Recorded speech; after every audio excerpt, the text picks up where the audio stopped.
मैं आज विजय के इस समारोह से हर बीजेपी कार्यकर्ता को सलाह दूंगा, आग्रह करूंगा। अब आज से आपको मोदी की गारंटी वाली इस गाड़ी के आगे आगे चलना है। कि राम मंदिर तो एक झांकी है, राम मंदिर तो एक झांकी है, अभी मथुरा काशी बाकी है। क्या इस बार की विजय बहुत बड़ी विजय है। ऐसा कहते थे लोग मध्य प्रदेश में एंटी इनकम्बेंसी, अभी जिंदा है, कांटे की टक्कर, न कांटा मिला न टक्कर। का ये है कि उन्होंने प्रधानमंत्री जी को पनौती बोला। सबसे बड़ा कारण यही है भाई वहाँ का जो है सिस्टम हारने का, कि एक प्रधानमंत्री को आप इतने बड़े नेता होने के बाद भी आप इतने बड़े अंततः घमंडिया गठबंधन का अहंकार खत्म हुआ। जिस तरीके से घमंडिया गठबंधन ने एनडीए के तमाम नेताओं पर अपमानजनक शब्दों का प्रयोग किया और सनातन का हमेशा से जो विरोध करने का काम किया, और मध्य प्रदेश, छत्तीसगढ़, राजस्थान की जनता इनको जवाब देने का काम किया।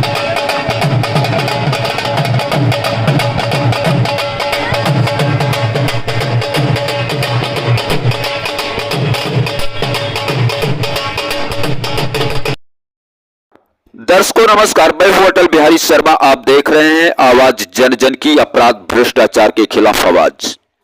दोस्तों आज आप हमारे चैनल पर बने रहें और देखते रहें। आज आपको हम बताएंगे कि क्या कारण था कि कांग्रेस को इतना बुरा तरीके से हार का सामना करना पड़ा। दोस्तों कहते हैं कि जिसके अंदर परिश्रम करने का जज्बा होता है, जिसके अंदर सहनशीलता कूट कूट कर भरी होती है, जिनके अंदर बारीकी से काम करने का तरीका पता होता है, जिनको लोगों का सम्मान करने का तरीका पता होता है, वो किसी भी फील्ड में होंगे तो उन्हें जीत का पताका लहराना ही होगा। आंधियां तूफान आए, कोई उन्हें रोक नहीं सकती। ऐसा था कहीं ना कहीं से कांग्रेस के अंदर कि उनके अंदर ना तो सहनशीलता थी, ना परिश्रम करने का जज्बा था, और ना उनके पास बारीकी कैसे की जाती है इसका मूल मंत्र था। जबकि ये सब चारों चीजें मोदी जी में कूट कूट कर भरी हुई हैं। देश के प्रधानमंत्री नरेंद्र मोदी जी जहां भी जाते हैं वहां के लोग आकर्षित हैं। मोदी के अंदर वो आकर्षण है कि चाहे बच्चा हो या कोई जवान हो या युवा हो, मोदी के बातों में, मोदी के चेहरे की तरफ खींचा खींचा चला आता है। मोदी जो भी बात करते हैं देश हित के लिए करते हैं, देश समाज के लिए करते हैं, जिसका फायदा उनको मिलता हुआ नजर आता है। यही कारण है, इसी को कहते हैं मोदी मैजिक। लेकिन आपने देखा होगा कि जब रिपोर्टर फील्ड में ग्राउंड लेवल की रिपोर्ट करने के लिए जाते थे, वहां पर कांग्रेस के कार्यकर्ता मिलते थे, कांग्रेस के नेता मिलते थे, तो अधिकतम उनकी जुबान से आपको यही सुनने को मिला होगा, मोदी चोर है, मोदी चाय वाला है, मोदी ने देश को बेच दिया, मोदी ने रेलवे बेच दिया, मोदी ने एयरपोर्ट बेच दिया, मोदी ने अंबानी को सब कुछ दे दिया। और यही नहीं, राहुल गांधी भी जब भी कोई बात होती थी तो देश के प्रधानमंत्री को टारगेट करते हुए अंबानी को उनके साथ होने का तस्वीर दिखाने का दावा कर देते थे। अब आप जरा सोच लीजिए और दिमाग लगा लीजिए कि आज की जनता पढ़ी लिखी जनता है। आज सोशल मीडिया का जमाना है। आज हर आदमी के दिमाग में सारी चीजें भरी पड़ी हैं। कौन क्या कह रहा है, कौन क्या सुन रहा है, इसको बताने की आवश्यकता नहीं है। यहां तक राहुल गांधी ने तो सनातन का भी विरोध कर दिया। यही कारण है कि आज उनको हार का सामना करना पड़ा। बहुत प्रचंड जीत के बाद देश के प्रधानमंत्री नरेंद्र मोदी ने क्या कुछ कहा, आइए आपको सुनवाते हैं। बने रहिए हमारे साथ। मैं आज विजय के इस समारोह से हर बीजेपी कार्यकर्ता को सलाह दूंगा, आग्रह करूंगा। अब आज से आपको मोदी की गारंटी वाली इस गाड़ी के आगे आगे चलना है। मोदी की गारंटी वाली गाड़ी देश की सफलता की गारंटी बनेगी और ये भी मोदी की गारंटी है। और आपको एक बात और याद रखनी है,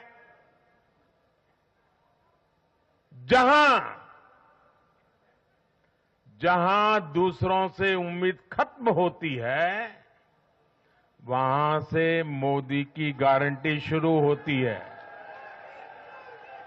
नारी शक्ति का विकास बीजेपी के विकास मॉडल का एक महत्वपूर्ण स्तंभ भी है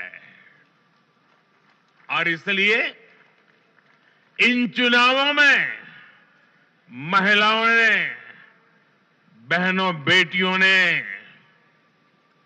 एक प्रकार से भाजपा के विजय की पूरी जिम्मेवारी अपने हाथ में उठा ली थी और भरपूर आशीर्वाद दिया है। मैं आज पूरी विनम्रता से देश की हर बहन बेटी को यही कहूंगा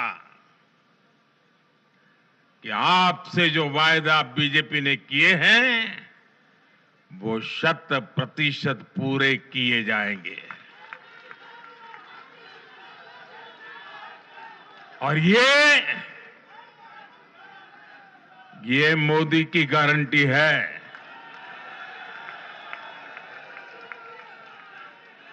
और मोदी की गारंटी यानी गारंटी पूरा होने की गारंटी। इस बार की विजय बहुत बड़ी विजय है। ऐसा कहते थे लोग मध्य प्रदेश में एंटी इनकम्बेंसी, कांटे की टक्कर,